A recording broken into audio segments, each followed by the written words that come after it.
Mugende muda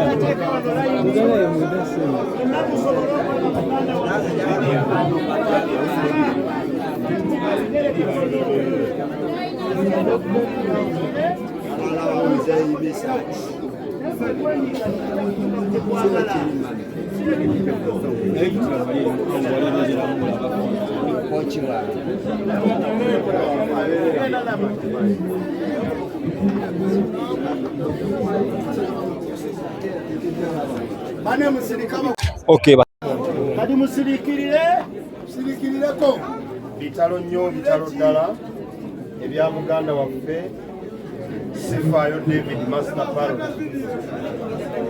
Mugenda tukkiriza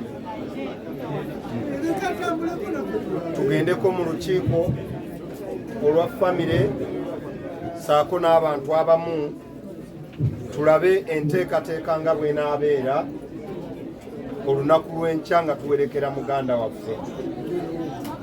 Muganda waffe tugenda muziika Kammengo. Kammengo nange gye banzaala n'okota.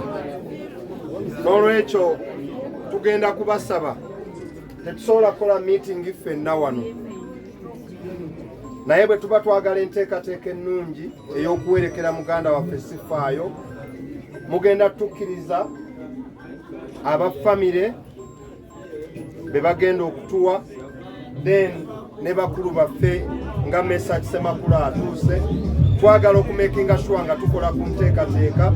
Mugende mutuuke e Kammengo nga muganda waffe tumuwerekera ddala mu kitiibwa. N'olwekyo tugenda kubasaba mutukkirize tugende mu meeting eyo, ate tubawe ekisembayo bwe tugenda otambula n'enteekateeka, kuba nga bwe tuli wano enteekateeka tennaba kubeera nnungamu, ate nga Master Parrot tulina okumuwerekera n'enteekateeka ennungamu. N'olwekyo tubasaba tugende mu meeting eyo, ate ebirala bijja kuba bibategeezebwa. Otherwise kitalo nnyo maama okufiibwako muganda waffe, ate katulabe bwe tumuwerekera.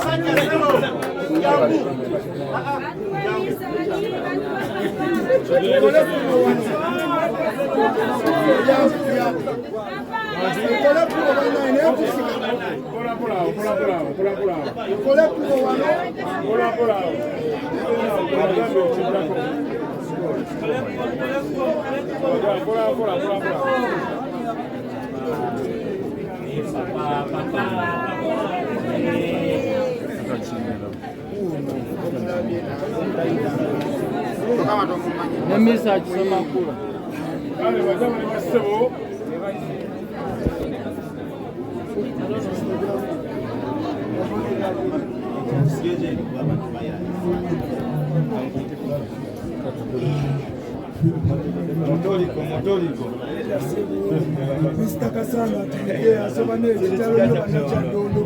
Banyabo ne bassebo bakungubazi bannaffe mwena, waliwo abakungubazi bannaffe abakatuuka.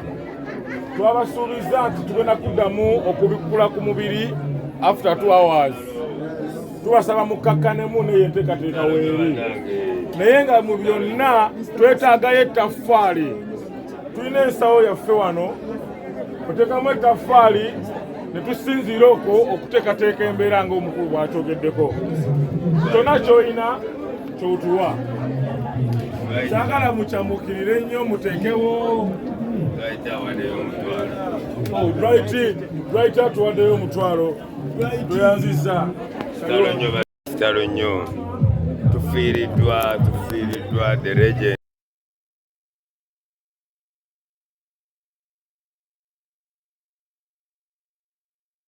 nnyo nze omubiri gwa mmera olutiko Master Parrot bwe yagamba agenda nze Master Parrot ye yantwala mu Firebase nange tusirikire mu kaawo dakiika kubanga mpulira amaziga amangi ennyo abadde ampasa buli wiiki nga nkubira nangamba Dwight tulumbe wano tulumbe Kasese tulumbe Fort tulumbe Gulu kati bannange mpulira bubi nnyo era amabugo nga wadde naye ndi mu kunyolwa okw'amaanyi ennyo kitalo nnyo bannange sina bingi byakwogera naye ntumira ne mukama waffe nti kitalo nnyo mutawaana nnyo bannayuganda mwenna kitalo nnyo you know too much of anything is very bad leka nkomaawo amawulire gansanze ku street ne bangamba omanye kiriwo muganda wo abadde akononanga wano Kapoti ne mbagamba kiki ne bangamba abadde asala ku Northern bypass ne ngamba kaweddemu babadde asala n'emmotoka n'emukuba ne mbagamba emmotoka ye gy'abaddemu nti abadde atambula ne mbagamba banne Parrot alina emmotoka kirabika bamukubidde emmotoka nti kati sina kyemmanyi oba bamukubidde emmotoka oba bamukubye ng'asala live kiri kitya wasembadde okwogera naye nasemba ku mukolo gwali Namasuba we twayimbira Namasuba awo saddamu era guno gwe gusembyeyo asooka otusizeemu emabega ebiseera bye mwabanga mu Firebase kumugambye yakutwala nayo kyali kitya yali mukulu nnyo okusobola okuntwalayo era y'ensonga bwe yantwalayo nayitimuka nnyo nengoba n'abantu abaaliwo abamu olw'okuba Dwight yazze kubanga banyimbako mangu nnyo mu bwangu nnyo ne bagamba ono azze kiki Dwight kukuba wachapira bye.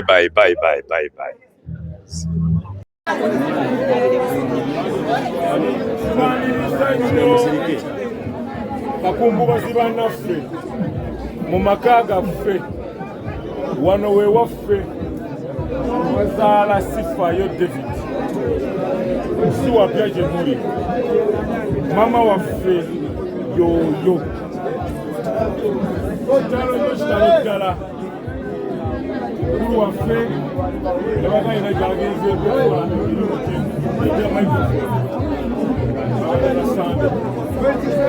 yayinde n'amala okuyinga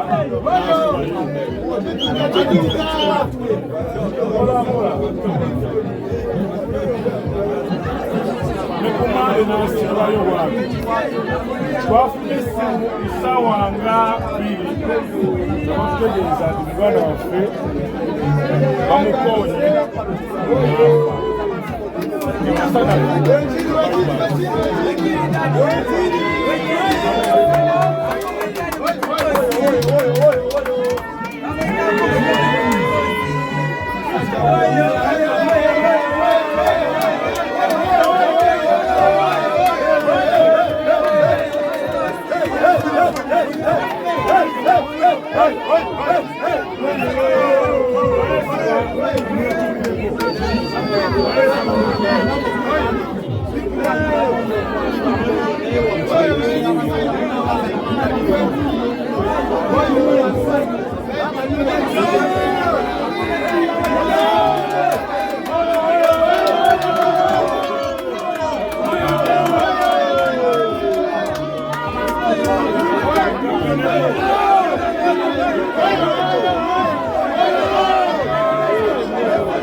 Tuli wano la familia y'omugenzi Sentamu ono Paloti yali afukire ddala muganda waffe kubanga batandika Firebase ne Kyagulanyi kyannaku nnyo nti agenze era tujja kuddamu tukwatagane mu kuziika naye twadde omwami Mukwayi Amikwaini bwe badde bayimba naye akyagira kyakwasaganyiriza ebyokunywa byonna leero ku lumbe era tuli mu nnaku y'emu bassebo ne banyabo kitalo nnyo tusinkane mu kuziika enkya era we tuli wano webale nnyo webale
Chief of Staff.